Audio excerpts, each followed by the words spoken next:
Rahul Gandhi vote चोरी को लेकर एक एक सबूत को अभी भी इकट्ठा करने में जुटे हुए हैं। जी, यकीन नहीं होता, राहुल गांधी सबूत अभी भी इकट्ठा कर रहे हैं। राहुल गांधी ने जो वोट चोरी का खुलासा किया, उसके बाद एक के बाद एक खुलासे तो हो ही रहे हैं, मगर इस मुहिम को राहुल गांधी अभी आगे बढ़ा रहे हैं, अभी भी जुटे हुए हैं।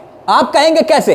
तो वो देखिए, साथ ही दिखाएंगे आपको कि चुनाव आयोग की धमकी चेतावनी के बाद भी राहुल गांधी और इंडिया गठबंधन और आक्रामक हो गया है। मगर राहुल गांधी कैसे वोट चोरी को लेकर एक एक सबूत को इकट्ठा कर रहे हैं, वो दिखाएं आपको। तो वो देखिए कि राहुल गांधी बिहार में हैं, आप जानते हैं, वोट अधिकार यात्रा निकाल रहे हैं, वो भी आप जानते हैं। जबरदस्त भीड़ आपको उस यात्रा में दिखाई दे रही होगी, आप देख भी रहे हैं कि लोगों का हुजूम है और राहुल गांधी को देखने के लिए, यात्रा में राहुल गांधी की झलक पाने के लिए लोग बेताब दिखाई दे रहे हैं। मगर होता क्या है? होता यह है कि जैसे ही यात्रा का आगाज होता है और यात्रा औरंगाबाद पहुंचती है, तो राहुल गांधी उन लोगों से मुलाकात करते हुए दिखाई देते हैं जिनके नाम चुनाव आयोग ने एसआईआर के मुद्दे पर वोटर लिस्ट से काट दिए। ये तस्वीरें देखिए, बाकायदा राहुल गांधी मुलाकात करते हुए आपको दिखाई दे रहे होंगे। इसके साथ साथ आपको राहुल गांधी के साथ तेजस्वी यादव आपको तस्वीरों में दिखाई दे रहे होंगे, जो उनके साथ बैठे हुए हैं। और राहुल गांधी ने सिर्फ इनसे मुलाकात नहीं की है, बल्कि खबर यह है कि राहुल गांधी की टीम ने बाकायदा हर वो शख्स जो यहां पे मौजूद था, उनकी पूरी डिटेल अपने पास रख ली है। और अब याद कीजिए एक और वाकया, इससे पहले राहुल गांधी ने उस मुलाकात की तस्वीरें जो है साझा की थी, जो दिल्ली में उन्होंने अपने आवास पर मुलाकात की थी। किन लोगों के साथ? उन लोगों के साथ जिन्हें चुनाव आयोग ने अपनी लिस्ट में एसआईआर के बाद मरा हुआ घोषित कर दिया था। जी हां, मृतक घोषित कर दिया था। और तब भी राहुल गांधी ने उन सभी लोगों के साथ ना सिर्फ चाय पीते हुए तस्वीरें साझा की थी, बल्कि हर किसी से मुलाकात कर यह जाना था कि आपके साथ हुआ क्या, आपका नाम क्यों काटा गया। राहुल गांधी ने बाकायदा कई घंटे तक मुलाकात की, और तब ये मुलाकात जो थी वो साधारण मुलाकात लग रही थी, तब साधारण मुलाकात लग रही थी। मगर अब दिल्ली के बाद राहुल गांधी की औरंगाबाद बिहार पहुंचते ही ऐसे लोगों से मुलाकात करना जिनके नाम एसआईआर में वोटर लिस्ट से हटा दिए गए हैं, यह बताता है कि राहुल गांधी अभी भी इस मुद्दे पर सबूत इकट्ठा करने में जुटे हुए हैं, एक एक सबूत को। बाकायदा खबर यह भी है कि यात्रा के दौरान जहां जहां से यात्रा गुजरेगी, वहां वहां राहुल गांधी ऐसे ही वोटरों से एक एक करके मुलाकात करेंगे जिनका नाम चुनाव आयोग की लिस्ट में या तो काट दिया जाए या फिर जिन्हें मृतक घोषित कर दिया गया है और वो जिंदा है। क्योंकि दिल्ली में जब कोर्ट में, सुप्रीम कोर्ट में सुनवाई हो रही थी, याद करिएगा, तब भी बाकायदा ऐसे लोग कोर्ट में जज साहब के सामने पहुंच जाते हैं ये कहते हुए कि माय लॉर्ड, हम जिंदा हैं, जज साहब हम जिंदा हैं, और चुनाव आयोग ने हमें मरा हुआ घोषित कर दिया है।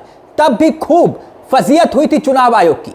तो ऊपर से हुआ यह कि राहुल गांधी ने जले पर नमक छिड़क दिया, उन्हीं से मुलाकात कर ली जो लोग लिस्ट में मरे हुए हैं। यानी साफ है कि राहुल गांधी एक एक सबूत को इकट्ठा करने में जुटे हुए हैं। तो क्या वोट चोरी का आरोप जो राहुल गांधी ने लगाया है, वो अब लोगों के बीच तेजी से पहुंच रहा है? जो वोट का अधिकार है वो क्या संकट में है? चुनाव चोरी होने के आरोप लग रहे हैं, चुनाव आयोग ठोस जवाब नहीं दे पा रहा है, यह भी साफ है। बात यहीं खत्म नहीं होती है, सबूतों की बात हो रही है और प्रमाण की बात हो रही है। तो एक और मामला भी सुर्खियां बना हुआ है, जानते क्या, जिसने चुनाव आयुक्त ज्ञानेश कुमार को हिलाकर रख दिया है। वो ये कि मुख्य चुनाव आयुक्त पर झूठ बोलने के आरोप लग रहे हैं। राहुल गांधी एक तरफ से आक्रामक है, हुआ क्या आप समझिए। संसद परिसर में इंडिया गठबंधन के सांसद हलफनामा लेकर दिखाई दे रहे हैं, आप देख रहे होंगे तस्वीरों में, हाथों में हलफनामा है। यह हलफनामा जानते क्या है? मुख्य चुनाव आयुक्त ज्ञानेश कुमार ने देश के सामने क्या झूठ बोल दिया। यह उस हलफनामे की कॉपी है जो चुनाव आयोग को 2022 में दी गई थी। 18,000 वोटरों के नाम काटे गए थे, उन सभी ने शपथ पत्र दिए जिनके बारे में मुख्य चुनाव आयुक्त ने कह दिया कि कोई हलफनामा नहीं मिला। बाकायदा कांग्रेस के अध्यक्ष मल्लिकार्जुन खड़गे, समाजवादी पार्टी के राष्ट्रीय अध्यक्ष अखिलेश यादव को तस्वीरों में आप देख सकते हैं, और उन्हीं तस्वीरों में टीएमसी के सांसद अभिषेक बनर्जी हैं, सारिका घोष हैं। कल्याण बनर्जी हैं, महुआ मोहत्रा है। तो ये तमाम लोग हलफनामा लेकर खड़े हुए हैं। और मुख्य चुनाव आयुक्त से जब पूछा गया था कि अखिलेश यादव ने हलफनामा दिया है, तब एक्शन क्यों नहीं लिया गया, इसके जवाब में बकायदा मुख्य चुनाव आयुक्त ने कह दिया कि समाजवादी पार्टी की तरफ से कोई हलफनामा नहीं मिला। 4 घंटे के बाद, याद करिए, 4 घंटे के बाद अखिलेश यादव ने हलफनामा जमा करने की डिजिटल रसीद ट्वीट कर दी और चुनाव आयोग को एक्सपोज कर दिया। और 18 अगस्त को पत्रकारों के बीच हलफनामे के प्रिंट आउट वो बांटने लगे, जो तस्वीरें आप देख रहे हैं। अखिलेश यादव ने कहा कि अगर पहले ही एक जिला अधिकारी को निलंबित कर दिया होता तो पूरे देश में यह खेल रुक जाता। मगर यहां तो राहुल गांधी सबूत इकट्ठे कर रहे हैं ग्राउंड जीरो पर जाकर। वहीं दिल्ली में कांग्रेस के अध्यक्ष मल्लिकार्जुन खड़गे के घर पर भी एक बहुत महत्वपूर्ण बैठक हुई। शाम ढलते ढलते, जी हां, सोमवार को बकायदा तमाम विपक्ष के नेता एक बार फिर से इकट्ठे हुए। शरद पवार के साथ साथ तमाम बड़े नेता इस बैठक में मौजूद थे। और खबर एक और निकल कर आ रही है इस बैठक में, वो बताएंगे। चुनाव आयुक्त के खिलाफ महाअभियोग लाने पर मंथन तो हुआ, मगर चर्चा यह है कि जो राहुल गांधी ने प्रेजेंटेशन दिया था दिल्ली में, वो पूरे देश में हर ब्लॉक में, हर बूथ पर दिखाने की तैयारी हो रही है, हर बूथ पर।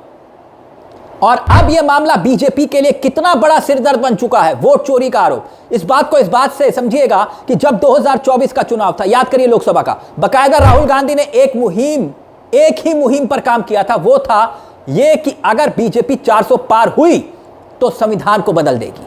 और राहुल गांधी ने बकायदा हर मंच पर यही बात बोली, जातीय जनगणना की बात बोली। और फिर देखते देखते पूरे विपक्ष ने भी इसी मुद्दे को लपक लिया, पूरा विपक्ष लामबंद हो गया। और हुआ क्या, अंत में 24 के चुनाव में इसी मुद्दे पर आकर पूरा चुनाव टिक गया।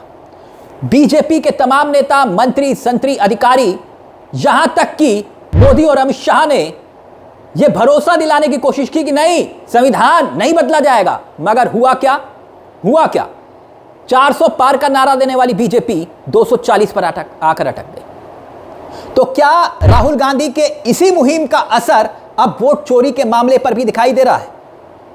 और इसीलिए राहुल गांधी बकायदा एक एक सबूत को, एक एक प्रमाण को अभी भी इकट्ठा करने में जुटे हुए हैं, ताकि वक्त आने पर एक बार फिर से एक नया एटम बम फोड़ा जाए।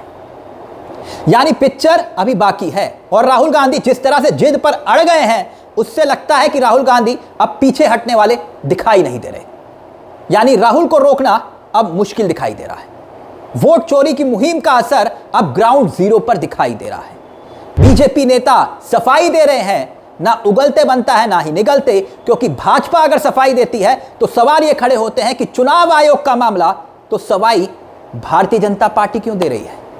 जैसे कि अनुराग ठाकुर ने आकर जब डिफेंड करने की कोशिश की तो वो मामला बैकफायर कर गया। अब अनुराग ठाकुर को हलफनामा देने के लिए चुनाव आयोग ने नहीं कहा, और उसी बात को लेकर चुनाव आयोग एक्सपोज हो गया। और इस पूरे दरमियान राहुल गांधी एक एक सबूत को अब ग्राउंड जीरो पर जाकर इकट्ठा कर रहे हैं। इस मुद्दे को लेकर दोस्तों आपकी क्या राय है, हमें कमेंट बॉक्स में जरूर बताइएगा। मुझे तिलक चावला को दीजिए इजाजत। चलते चलते दरख्वास्त, हमारे चैनल को सब्सक्राइब करना मत भूलिएगा, क्योंकि यह मंच आप ही का है। नमस्कार, जय हिंद, जय भारत।